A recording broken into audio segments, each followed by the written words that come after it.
Okay, hi everyone. I'm just going to do a quick video of what they gave to me after my operation yesterday evening. Here's the kind of gift bag, as it were. You've seen this on all the other videos, but they have given me this like sun hat to wear. Obviously I can't wear it just yet, but they did say wear this specific one. I think it's really protects all of the kind of UV light. It's not the most fashionable of things, but that's the hat.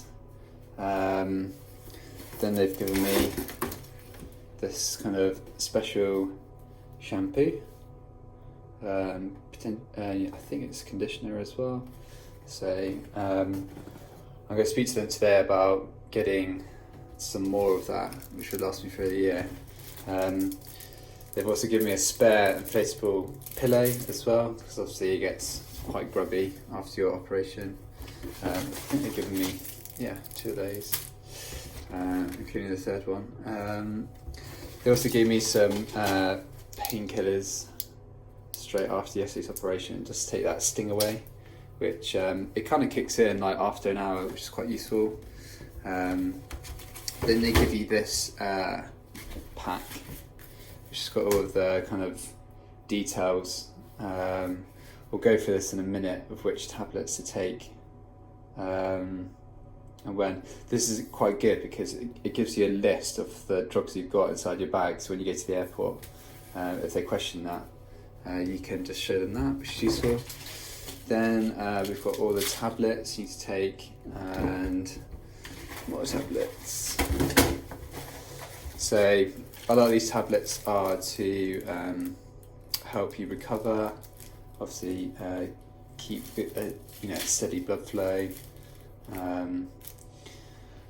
So yeah, I will try and go through this as we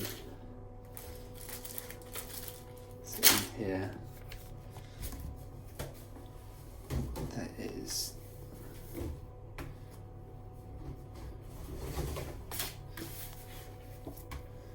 so that's the list of drugs.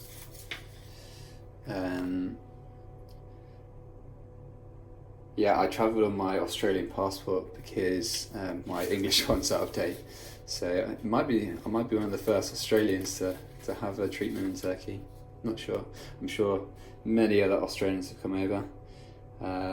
That's just saying the number of grafts I've had done. And this is the certification of what's happened.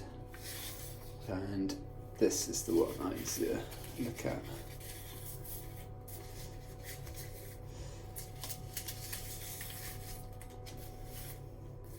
It's 2 pages to this.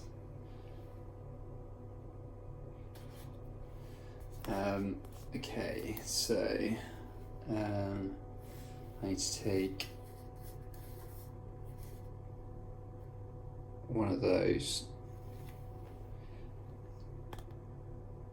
an Ombrol, one before breakfast, once a day. Cool. I think I'm going to have to put this iPad down in order to take everything, but you can kind of see the list of what I need to do before I eat and what I need to take after I eat in the morning and the evening. So quite a lot of tablets, especially in the first few days, and then after that it kind of calms down. I'll speak to them today about finasteride and all the other things, and obviously finasteride can give people side effects. They basically said to me, give it a try, and if you do see side effects, stop taking them. So we'll go from there. Thank you very much. Catch everyone later. Okay everyone, this is Dr. CINIK's clinic right here. This is where you arrive. So as we go in, the security here, your temperature check, just literally there. And you ask to hygienically wash your hands.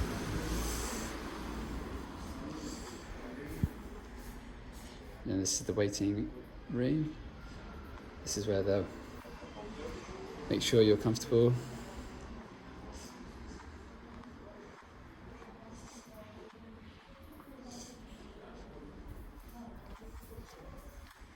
They even have facilities for tea and coffees.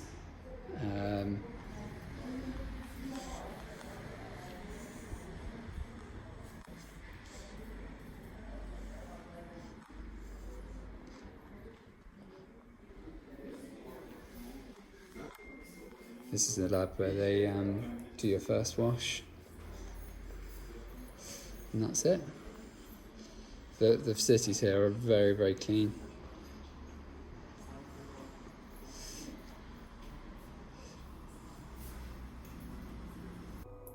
Hi everyone, quick update on my hair transplant. So this afternoon at midday they picked me up and they did an assessment of my operation. So I went in, they gave me a quick spray over and just dabbed the new grafts, and they seemed happy with everything, which was good. And obviously before going in, we did routine checks of temperature check and wash my hands, etc. Everyone was wearing masks and gloves still, which was good. Good to see that, you know, they keep that hygienic level up all the time. So after that, they then took me up to see Dr. CINIK, and he did a quick assessment, and we kind of discussed that, you know, the grafts on the top. Unfortunately, he said that I didn't have enough grafts to do the top area and the crown. He said it's best to come back and do that at a later time. So 6 to 8 months later, he said I can go back and get that done. And that's the same with filling in the beard as well. He said do that kind of 6 to 8 months after, which was fine. I asked a number of questions about next steps of exercise. So obviously no exercise after 4 weeks. So that's mainly to stop you sweating, which can cause the follicles to unsettle. So I'm going to be in quarantine for the next 2 weeks at home anyway in England, so that doesn't matter then. And also they spoke to me about the washing procedures. It's pretty strict on what you do. So they've written down the procedure for me, which is really helpful. And tomorrow morning I'm having my first wash with them, so they can show me how it's done, which is good. They've also given me a few supplements, and I kind of chose to go for a 6-month plan. So I've got all the multivitamins and all the bits I need to kind of keep the hair strong. You know, there's no point spending all this money if it starts falling out again. So I think it's worth doing. So I'll talk through some of the bits that I've got. So they kind of gave me this yesterday, which is the shampoo on the near side closest to me. So shampoo is this one here, and then this one here is the foam, and you use the foam for the first couple of washes. They talk into more detail about how often you use that. I think that's for use the foam for the first 7 washes, and you leave that on for half an hour, and then you rinse it off with warm water. Obviously don't use a tap because that's too much pressure, so you use like a bottle of water which you can pour on after. So you do the foam first for half an hour, rinse that off, then you dab the shampoo on, and then you can rinse it off straight away. And they did say that after that you can let it dry naturally. Don't use a towel, don't use a hairdryer. Once it's dried naturally, you can then put aloe vera on the area where the follicles were taken from, and that's to stop the stinging out of that area. So it's a bit similar to like with sunburn really. Then we've got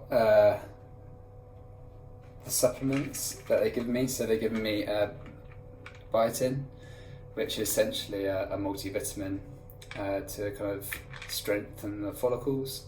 I don't think it's the same as finasteride, so we'll see how I get on. Obviously, if I get side effects, I'll stop it. But you take that twice a day, after breakfast and dinner, and then you there's essentially 2 other vitamins that they gave to me, which you also take once a day, after breakfast in the morning.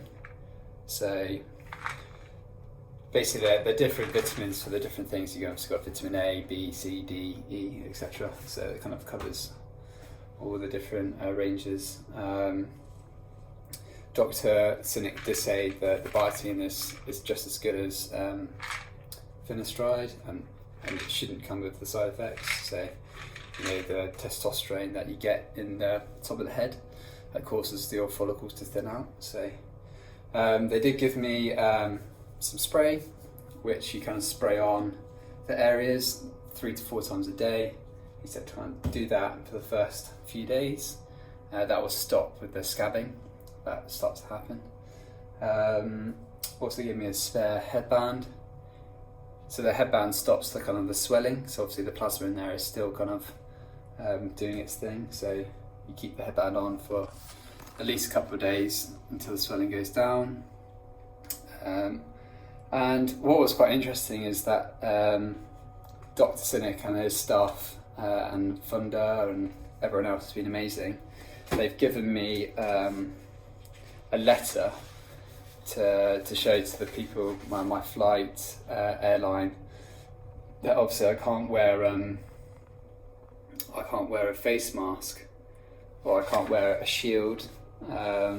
Obviously I wear gloves, but the airline said that I can sit in an isolated area in the plane, so they kind of keep 3 rows separate. So I could sit there, and also the team have written down a list of all the things I'll be putting in my suitcase. So I'll check that in. Turkish Airlines ask you to check in your small suitcase anyway. So it's a new procedure of theirs. So everything will be going to the hold. And that's kind of it really. I think overall the whole experience has been really good. Everyone's very thorough, everyone's very hygienic, and in Turkey at the moment everyone's wearing masks. The hotel I'm staying in is very quiet. It was just me and one other person in the restaurant, so we could social distance. Even the waiters and waitresses were wearing masks. So same with the reception staff and the security. So yeah, everything's very, very hygienic out here. I feel safe. I'm not going to go outside because obviously it's quite hot here, and I don't want to sweat, and I don't want to get the sunshine on top. So yeah, that's kind of everything. I think tomorrow morning, very early hours in the morning, they're going to do my first hair wash, as I said earlier. So it'd be interesting to see what the technique is, and we'll go from there. Hopefully get back to the UK safe and sound. Obviously straight into quarantine when I get back. I do live by myself, so that should be relatively easy, and I can work from home as well, which is good. I did let my manager know that I'm coming out here, and he was happy with that as well. So I would definitely kind of speak to your manager, make sure that they're happy with you coming out to Turkey to get a hair transplant.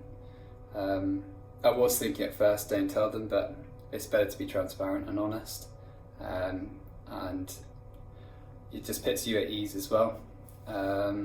So I will hopefully do another check-in after the wash, or if not, I will be back in England and I'll do my next video after that.